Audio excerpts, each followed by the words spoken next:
to Walt Disney World? I think you're gonna like the answer. I'm Christina. I'm a traveler, a planner, and most importantly, a mom. I'm sharing my best tips to make traveling as a family a little less stressful. So put down your phone, pack your bags, and let's showcase the world.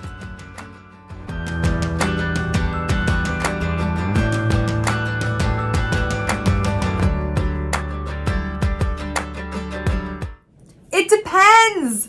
Oh my goodness, it depends so much and on so many things, and I can't tell you exactly how much it's going to cost because there's so many factors.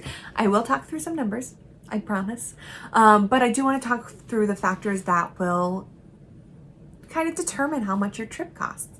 So let's talk about number one. Let's talk about tickets. Tickets are going to be the bulk of your expense, whether you're staying in an offsite resort or a Disney-owned resort. So I will put a link to a video I did here on the differences between on-site and off-site. So definitely check that out. But tickets are going to be the bulk of your expense, and those are based on when you go. So there's a calendar on the Disney website, and you go and pick the day that you want to go, and you can see that, you know, if you go on a slow day in August, it's going to be $109. If you go on Christmas Day, it's going to be $159 per person for a one-day ticket. So it's important to know that that one-day ticket can be used at Magic Kingdom, Epcot, Hollywood Studios, or Animal Kingdom. It used to be different prices per park, but now it's all the same price. It just depends on the day. And the price per day goes down the more days you add on. So it might be $159 a day for a one-day ticket, but it might go down to $130 per day when you are going 2 days, and $111 per day when you're going 3 days. And it goes down and it goes down and it goes down to where you get to like it's $50 a day when you're on like a 7-day ticket. It's really, really cool. And I love Disney math because I can always add a day and like be like, oh, it's less expensive to stay an extra day.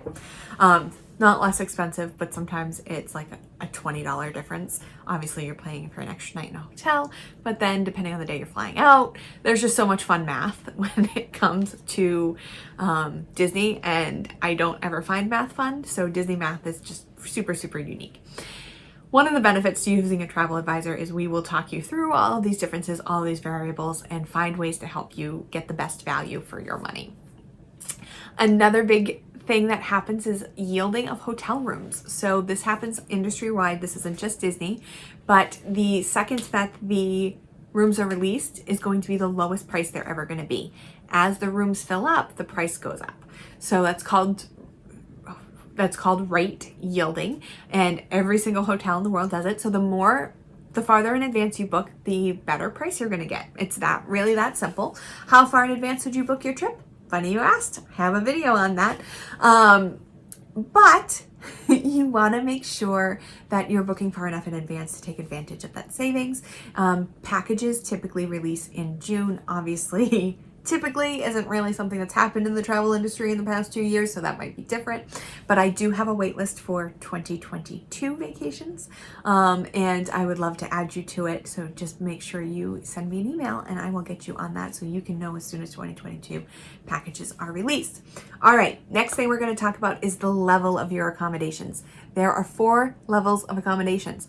Off-site, which is a non-Disney owned resort, and those rates can completely vary depending on what level of resort. They can be a lot lower for a lot bigger space, or they could be, they could look lower, but once you add resort fees and parking fees and transportation and rental cars, ends up costing more than a Disney resort. So let me help you compare that so that you don't think that it looks like a good deal and then end up spending more in the long run. And then Disney has 3 categories of resorts: value, moderate, and deluxe. The value resorts are about $200 a night during peak season, and they have pretty minimal amenities. They're kind of motel style in the fact that you get to your room from an outside hallway.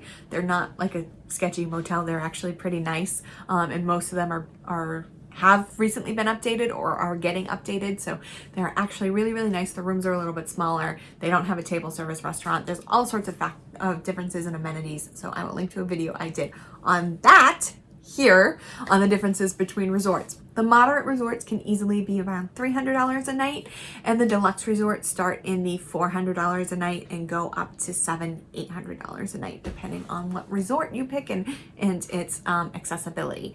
So your resort is a factor. How many people are in your family is a factor. I can't say this is how much it's going to cost because I don't know how many people that you're working with, how many adults, how many children, how old are your children. So that definitely factors into the cost of a vacation. Obviously, for more people, you need more tickets than if you have more than 4 people. There's only certain hotels that accommodate 5. There's family suites that accommodate 6. Is it less money to book 2 rooms than do a suite? All sorts of extra factors that go into how many people. That's something that I would love to help you walk through. You can request a quote, a more personalized quote. I'll put a link to that below to my quote page where you can request based on the number of people in your party. I'll provide you a solid quote for when you want to go so you can get an idea of how much it's going to cost. If you're thinking about 2022 or 2023, what I like to do is price out the current year so you can just get an idea. Obviously, it's likely to change, more so go up, but not usually by a ton. So I definitely would suggest looking at how much it costs for your family this year, even if you're not planning on going next year, and then you can start saving. So again, that request a quote link is right below. I will say, if you are not planning on using my services, I would just ask you to kind of be considerate of my time because I do not get paid unless you book and travel. I don't get paid until after people travel. So if you are not planning on booking with me, please do not take advantage of my no obligation quote form. If you do want to use my services, and I'll put a link to what my services are and the benefits that I can give you, then please use my request to quote form. We can start talking about your vacation.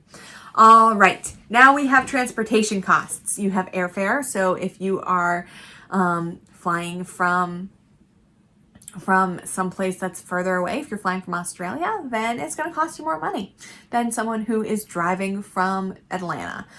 So where you are makes a little bit of a difference. If you're in a hub like Houston or Atlanta's a hub, or New York, usually it's a little bit cheaper than if you are flying out of a smaller airport to MCO, but that's what you got. It depends on where you are. You have airport transportation. That's new for 2022. It used to be included with your Disney resort. They're trying to make up for the fact that they've lost a year's worth of profits. So they did cut that. So we do need to talk about your airport transportation, your car rental, if that's something you're interested in, parking, Uber, all of those things are cost factors depending on how you're getting there.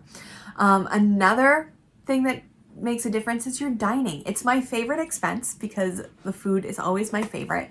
The dining plan that Disney offers is not necessarily a cost savings. I find it's a cost savings for me because I do like to eat at some of more of the signature restaurants and the character buffets, which are kind of a flat rate. And so if you're using the dining plan, it does offer cost savings, but not always. Sometimes the convenience of being able to budget and pay for it in advance is worth the dining plan. Sometimes it does offer a cost savings, but you want to be thinking about how much food's going to cost as well. So that's something, again, that a travel advisor can help you with. I have all sorts of guides available for my travelers to come up with numbers, and then based on their dining reservations that I make for them, I do a cost analysis of the dining plan versus non-dining plan to see whether or not it's going to be a cost savings for them. But it is something you have to think about. So I would say if you're pricing it out and the dining plan is available, price it out with the dining plan, just to figure out how much you should budget for. And then if you end up spending less money on food, then you at least had an idea of what it was going to cost. Okay, so let's talk about numbers here. What I did was I priced out what a family of 2 adults, 1 junior, so a junior is 9 to 17, and 1 child, which is 3 to 9. So a family of 4, 2 adults, 1 junior, 1 child, so if you're going to a Disney resort, as low as you possibly can, I priced out Christmas week, so the week between Christmas and New Year's, which is the most expensive week. So if you're going any other time of the year, it's going to be a little less expensive. So Value Resort, December 26th through January 1st, 2 adults, 2 children, standard value resort room, 6-day ticket with 1 park per day. So 6-day ticket, you can only go to 1 park per day. That's $4,000. Not bad for 4 people when you're considering that includes tickets and your hotel, right? Does not include food, does not include airfare, does not include transportation, all of that, but includes your room and your ticket at a value resort Christmas. So again, the most expensive time to go. If you're looking at a moderate resort, that number goes up to about $6,000. So it does jump significantly, but I also added a preferred room and I added a park hopper. So in addition to going up a level, I added the park hopper option, which allows you to go to more than 1 park per day. And I upgraded the room to a preferred room. Okay.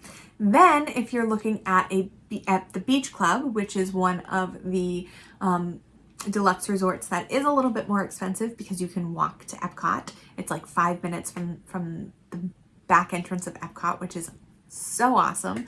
And you have the Skyliner walking trails and boats to Hollywood Studios, so it's a little bit more on the expensive end. That's a standard view room, 6-day ticket with a park hopper. Oh my goodness, park hopper option. That's the 8,000 range. So like I said, it completely depends. That was a family of 4, 2 adults, 1 junior, 1 child, Christmas week, which is the most expensive week.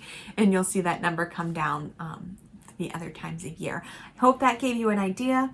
Again, my requested quote is in the comments below. I would love to help you plan your next vacation. Thank you so much for joining me. Please make sure you hit the bell, share this video so that other people who are looking to plan a Disney vacation can find me. Thank you, and remember to take a break from the busy. Need help planning your next family vacation? Visit us at showcasetheworld.com to request a quote or schedule a free vacation consultation. Want more great travel tips? You'll find those there too.